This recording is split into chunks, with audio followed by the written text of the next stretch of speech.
Well, I think it's time to go live. So, welcome or welcome back if you have been here before. My name is Roger, and today is the third Sunday of the month, and this is my usual time to uh, lead these practices.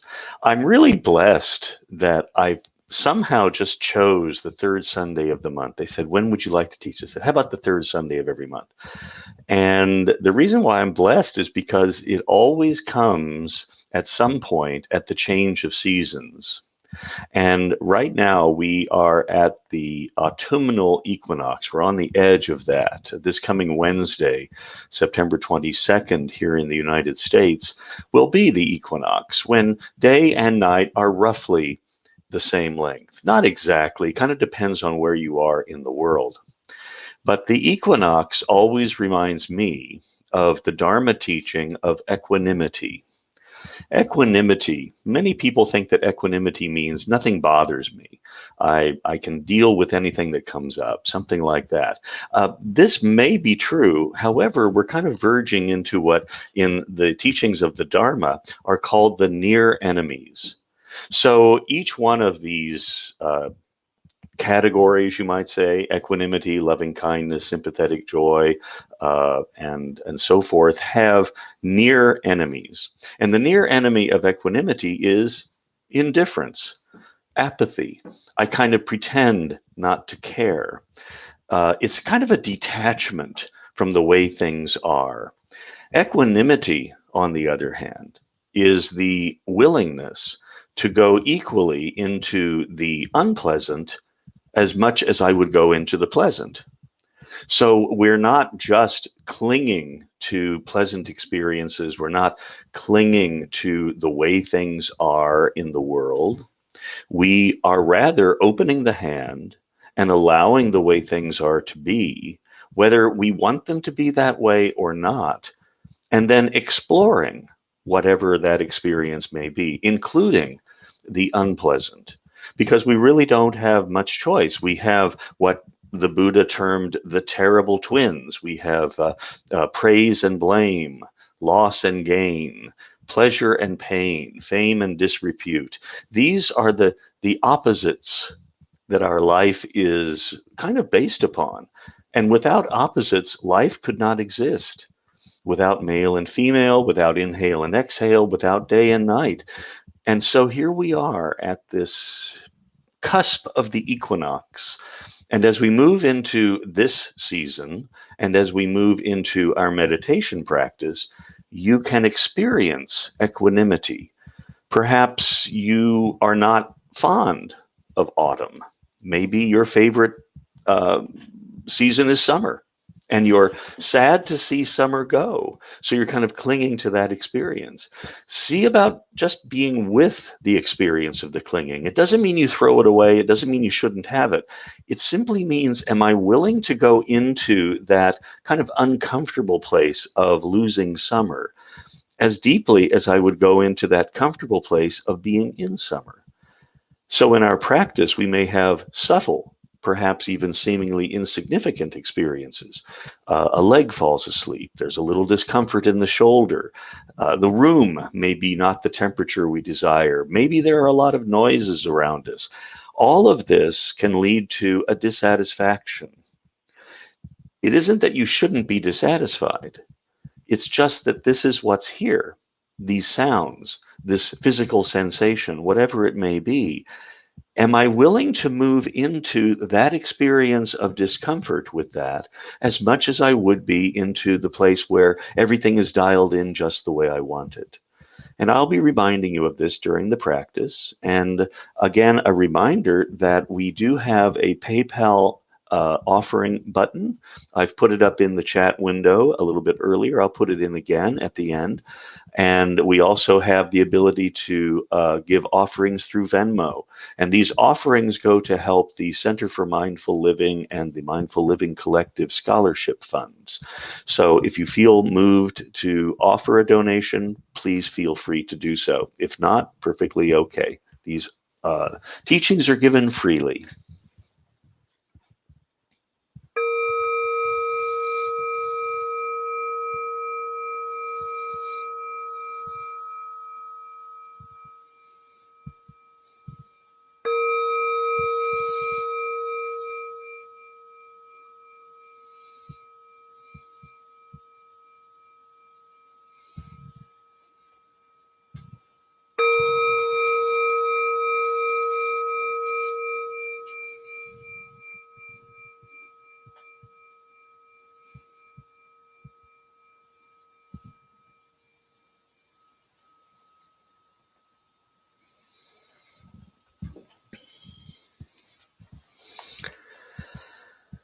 And so to begin, taking good care of yourselves by finding a comfortable, easy to maintain position.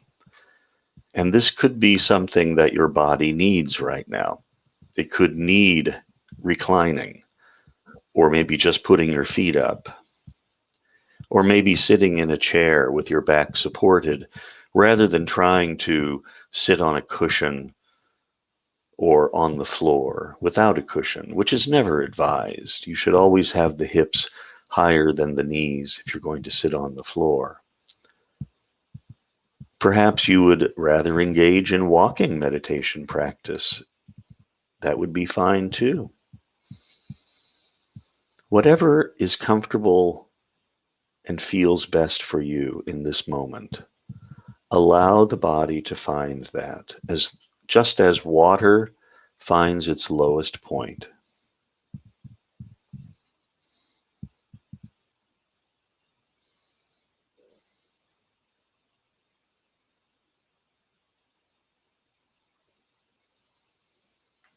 And the eyes can close, or they can remain open just a little bit, kind of unfocused, gazing toward a blank space.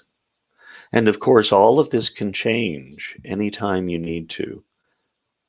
If there's hurting, if you're harming yourself in any way in a posture, change the posture. If you need to reorient to your surroundings, open the eyes.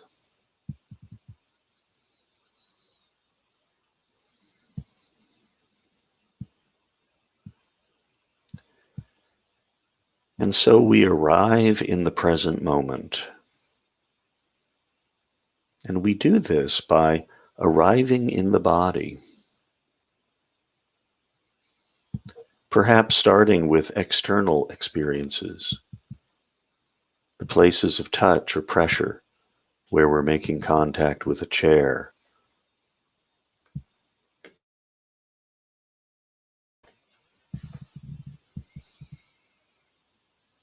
Perhaps subtler experiences of these external sensations. The sensations of what the hands might be touching.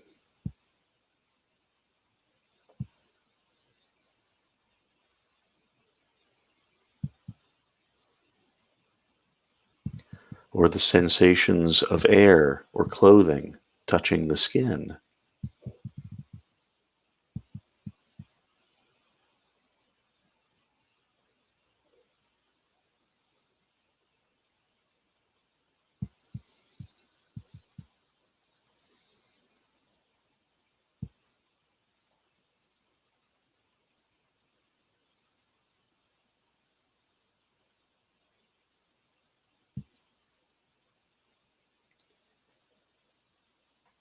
And when we pay attention to something in this way, it's called mindfulness. Mindfulness is not a state that occurs that is different from anything that happens in daily life. It's simply a deployment of energy. Mindfulness is an energy, and this can be directed toward any experience.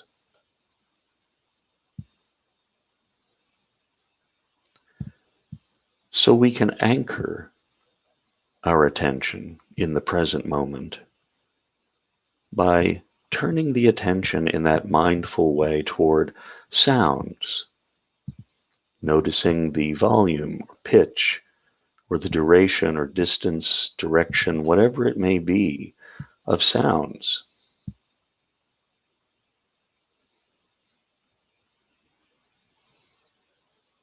And perhaps the sounds in your world are what you think are good sounds. Or perhaps they are what you think are bad sounds. All sounds are neutral events. They contain neither good nor bad. But the mind makes that difference, liking, not liking. And then we come to the experience of equanimity. Can I move into this not liking or into this sound that my mind does not like as deeply as I would move into a sound that my mind says it likes?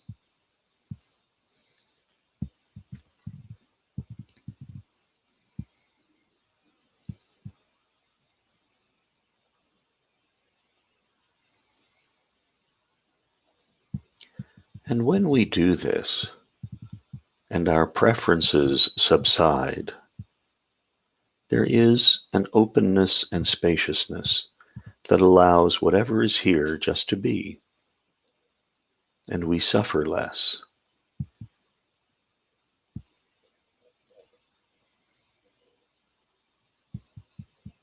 Another connecting point would be the sensations of breathing.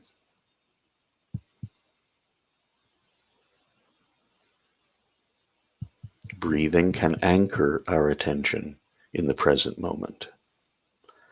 And bringing mindful awareness to this experience will help the mind to collect and gather in the present moment a little more fully.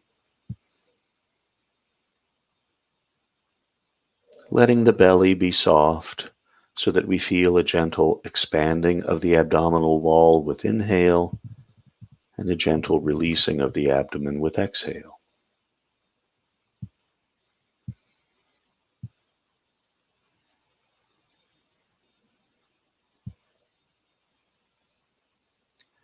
And so we will rest our attention in our anchoring point, any place we choose to place our attention, and this will connect us to the present moment.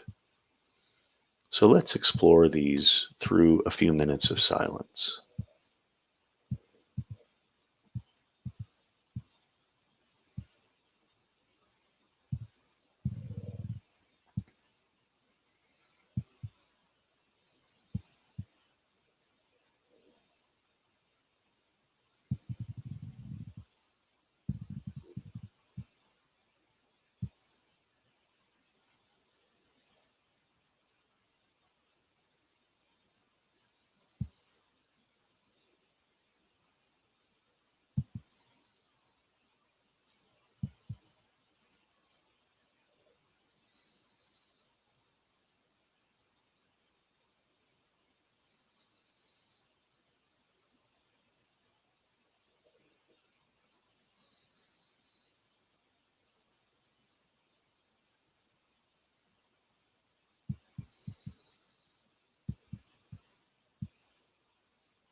And as we continue, by now you have probably experienced the mind drifting into thought and then eventually losing contact with your connecting point altogether. And when we awaken and become mindful again, and we notice that this event has taken place, there can sometimes be judgment, criticism. Oh, how could I let that happen? Why does my mind do that? There's nothing wrong with the wandering mind, and you have done nothing wrong.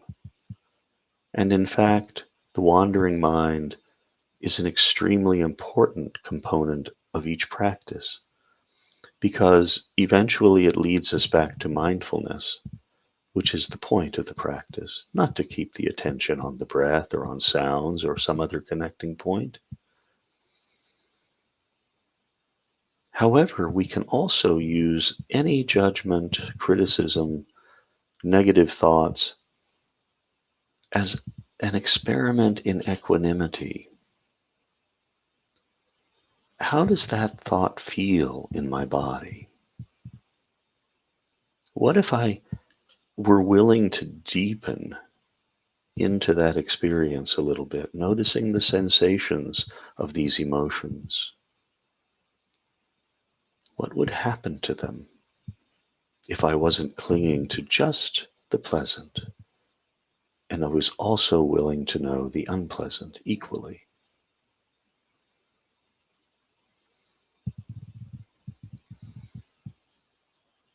And so we will continue through an extended period of silence, anchoring our attention in some sensory object, such as the breath or sounds or other physical sensations, and noticing when we wake up after that drifting mind experience. Perhaps even noticing where the thoughts went. Maybe they went to an uncomfortable place for you. And again, this is just an object. This is just an opportunity to practice equanimity, to deepen into that experience. And then, of course, we can return our attention back to our connecting point whenever we wish. And so we will continue practicing in this way, in silence.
And as we approach the final minutes of this practice,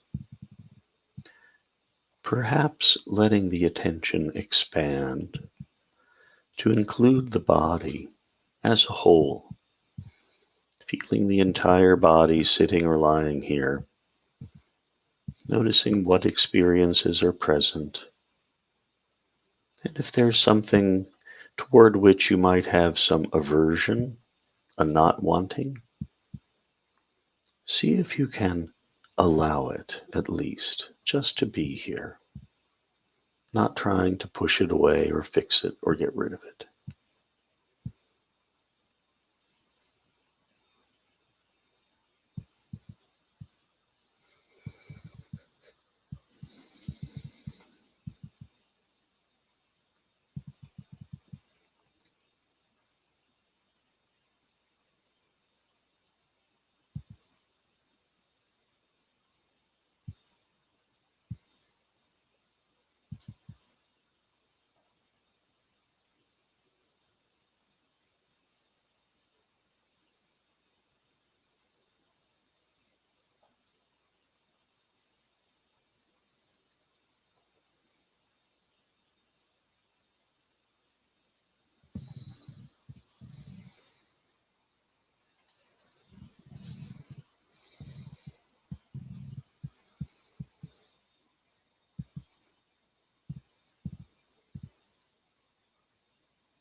And taking as much time as you need in your own way to transition from this practice. Just looking here. Oh, hang on, I'll be right back. Don't go away. You can talk amongst yourselves.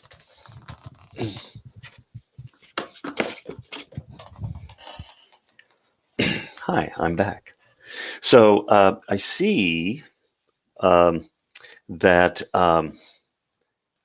that Donna Korn is here today from Altadena. Donna has a wonderful book that just came out this year, The Empress and I. That's Donna right there. And this is about her work with the Empress. Is it Empress Pahlavi? Is that how you would call her? She was the wife of the Shah of Iran before the revolution, and Donna curated the National Museum in Iran. It's a really lovely book. I want to just give that. Okay, so let me try this. I'm going to put in the link again. The way it's sent to us.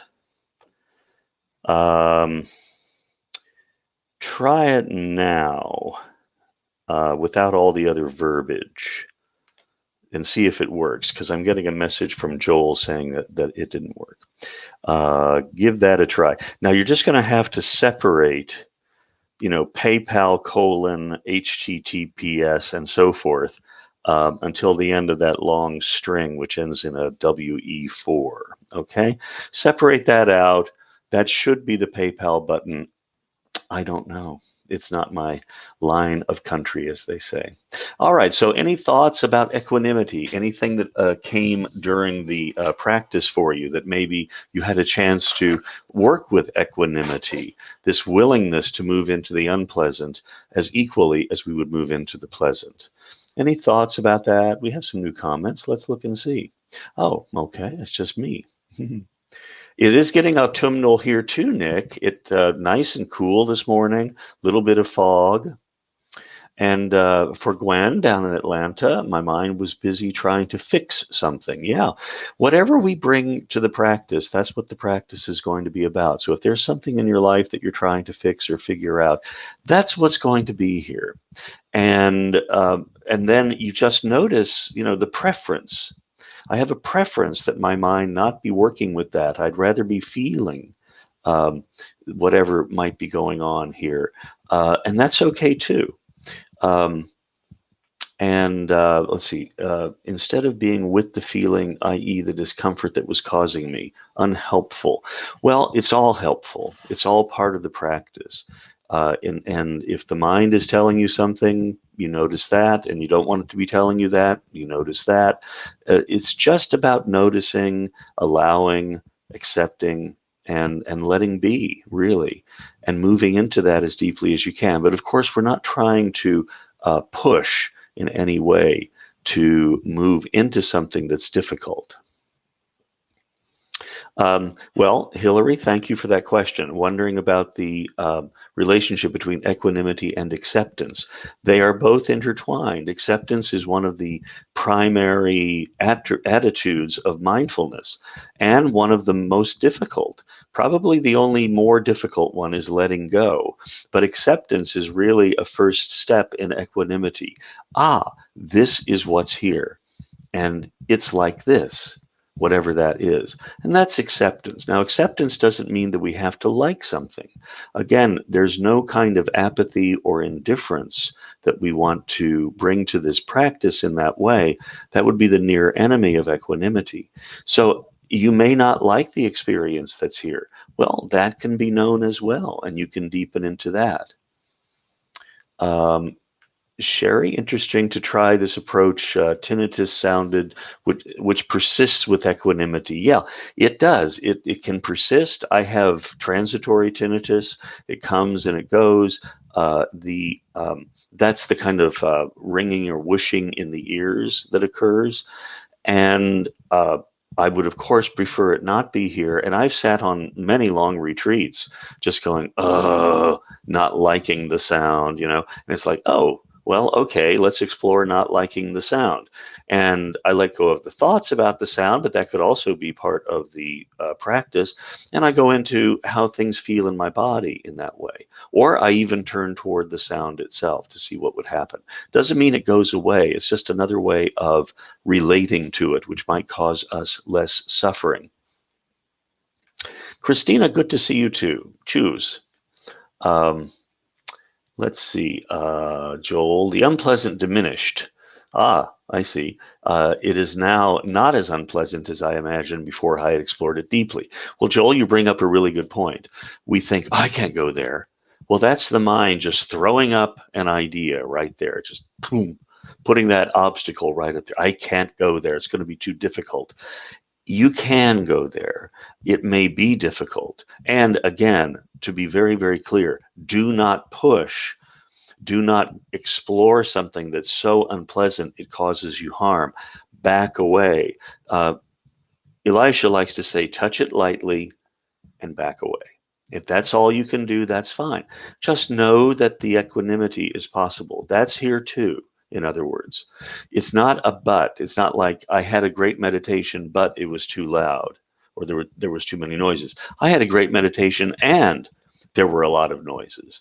So we can include them both. We don't discount one and just keep the one we want. They're both here. Gotta know it. I'll bet it's like fall in Sweden. Oh, thank you. I'd love to see what that's like. Yeah, I know. I don't really know what's going on. Let me try to find out about the PayPal. I imagine that did you try cutting and pasting from the chat window and putting it into a browser window? It may work that way. Don't know. I'll let them know that we're getting that message. And it seems to happen quite frequently. Love the practice dealing with chronicity of exhaustion and pain. Do you have any other offerings when the difficulties outweigh the pleasures of daily life? Well, hello, Richard. Good to see you. Well, that's the way it is, you know. Now, we can always notice that there's not just one or the other.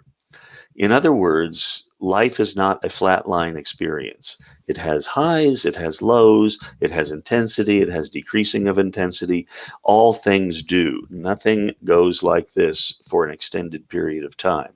So when you notice that you have something that the mind is labeling exhaustion or pain, not that it isn't real, it is there. Just mind the labels. Because as Joel was pointing out, we can also label, I can't do that, if we come up against a label like pain. But if we turn toward it and we allow ourselves to deepen into it, we find there's no pain there. There's throbbing and there's tiredness, there's stinging, whatever it might be. So the experience of having difficulties in daily life is extraordinarily hard. So self-compassion there, and also noticing that it comes and goes. It increases in intensity, it decreases in intensity. There may even be periods of cessation or remission from whatever this is. If we're not awake, we're going to miss that.